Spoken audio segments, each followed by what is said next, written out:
Next topic is inspection, inquiry and investigation. Law provides for protection of shareholder and public interest. In big organizations, shareholders have least control over the management. It is being said that shareholder owns the company and they will take the decisions at AGM by passing the resolutions. But in big organization, by one or the other way, the shareholders are having least control. It may be so in small organization, but chances are less. So tools like legal battle, dilution of doctrines like ultra wires, because court and the case laws like Force versus Herbertal related to prevention of operation mismanagement. So here court says that they will not interfere in the internal working of the company, but they will just see if malafide things are there, or fraud or unlawful purposes are happening, then they will take care, they will interfere. Otherwise, if things are happening internally, then they will not interfere. Apart from that, even if some miscalculation is going on and legal battle is there, then these are loaded with procedural and financial hurdles. Now suppose shareholders are aware that something wrong is happening. They file a petition. It will be a long battle. Thereafter, due to some business technicality, the decision of director or other people may be found to be correct up to a certain extent. Now just because subjectivity is there, court may not just cancel the order or the decision. So similar parameters may happen. Hence, government is allowed to step in conducting investigation.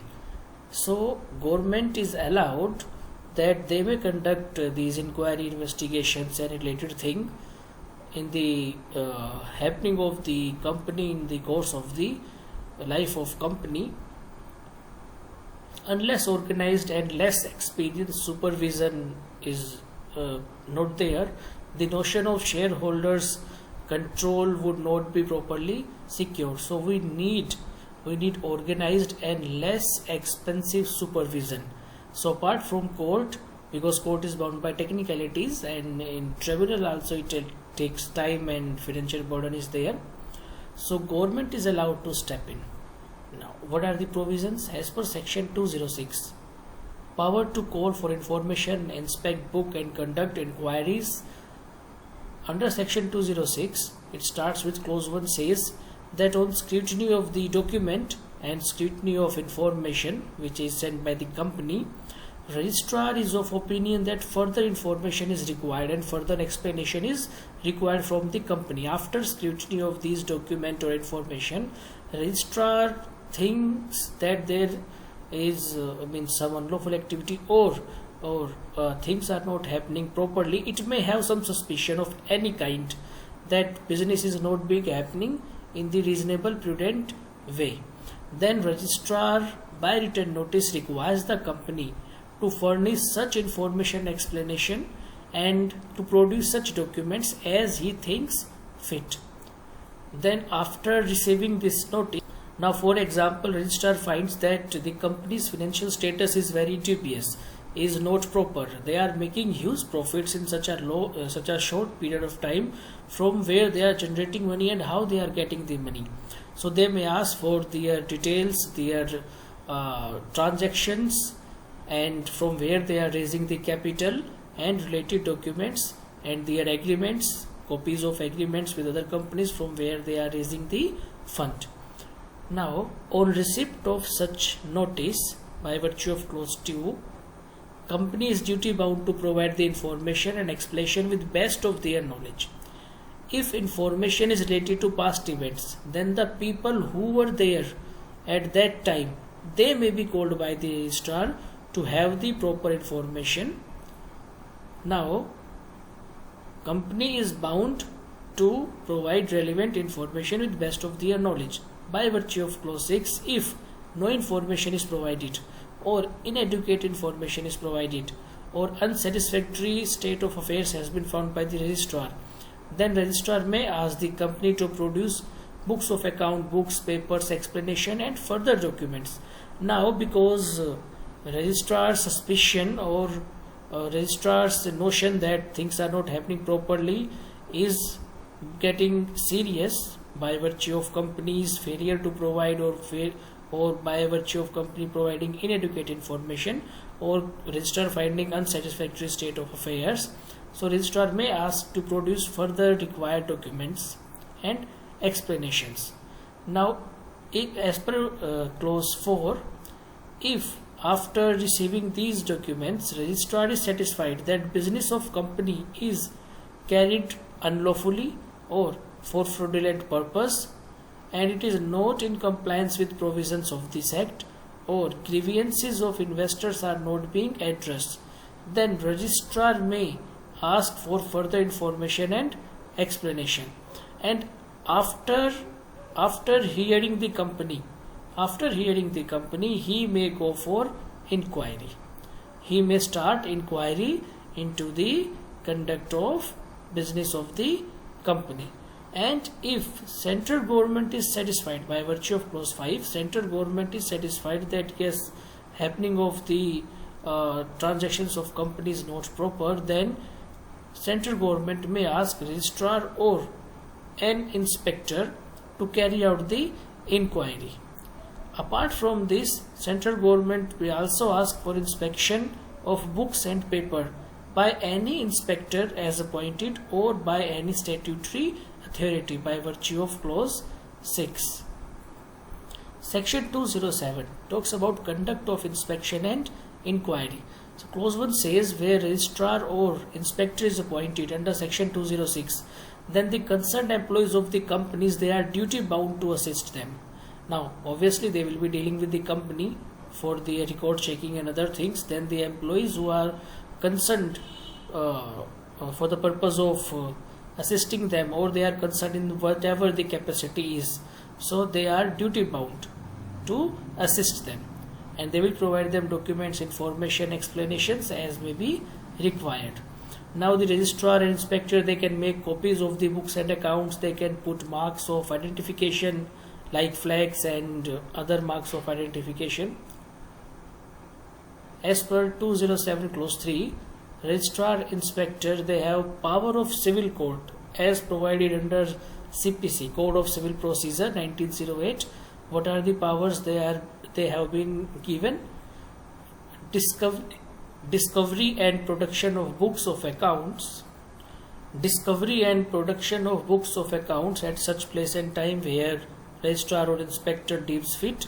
Summoning and enforcing attendance of persons and examining them on oath, and then inspection of documents of company at any place.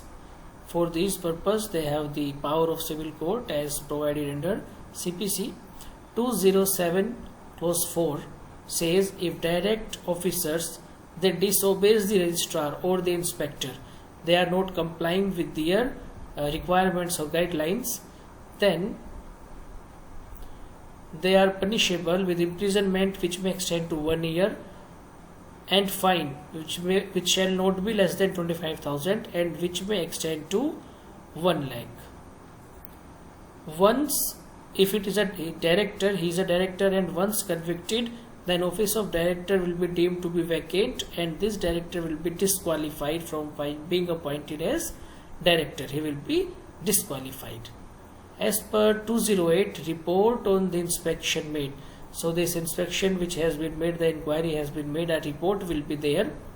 Okay, after inquiry under 206 and 207, a report will be there, and this report will be sent to central government. Now report may recommend to carry on further investigation. So after this inquiry and inspection, if they think, then further investigation may be done. Then as per section 209, search and seizure, power of search and seizure. Clause 1 says if registrar and inspector has reason to believe, they think that books, paper of the company or related to key managerial personnel or director or company secretariat as the case may be, okay, these books may be destroyed, mutilated, altered, falsified or secreted. Okay, these are the documents by which persons will be implicated, and they have reason to believe that they are going to remove or destroy these piece of documents, which we can also be give the name of evidence, then what they can do, after obtaining special order for search and seizure, they can enter and search places where such books are kept, and they can seize such books or extract of such books to preserve them. Now, the documents paper which have been seized, they have to be returned in 180 days, but they can again be procured. Okay, these documents can again be procured after returning in 180 days. 209 clause 2 provides for this. 209 clause 3 says provisions of CRPC, Criminal Procedure Code, related to search and seizure will apply here also. Section 210 talks about investigation into affairs of company.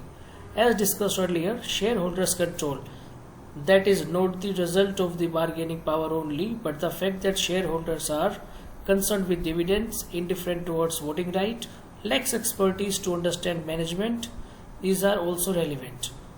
Meaning thereby that it is not the limited bargaining power is not the only reason of shareholders less control, but shareholders are mostly time they are concerned with dividends. They are not interested in the happening of the company, in the happening of the work in the company. They are indifferent towards their voting right. They do not exercise it properly, or they have less expertise to understand the mismanagement. They cannot figure it out whether what is the purpose of the decision, whether decision is fraudulent, whether decision is part of some mismanagement. It seems that it will give good result, but you never know what happens in future. So because of less expertise, these are the also some of the reasons because of which shareholders are having less control. So hence, among other provisions, 210 is also there. 210 clause 1, it says if central government is of opinion to investigate into affairs of company.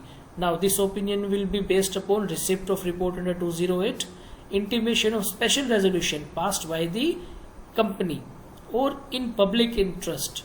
Okay, based on receipt, intimation of special resolution passed by the company, or in public interest if central government thinks may order an inquiry into affairs of the company. Clause 2 says investigation may be carried out by central government on order by court or tribunal.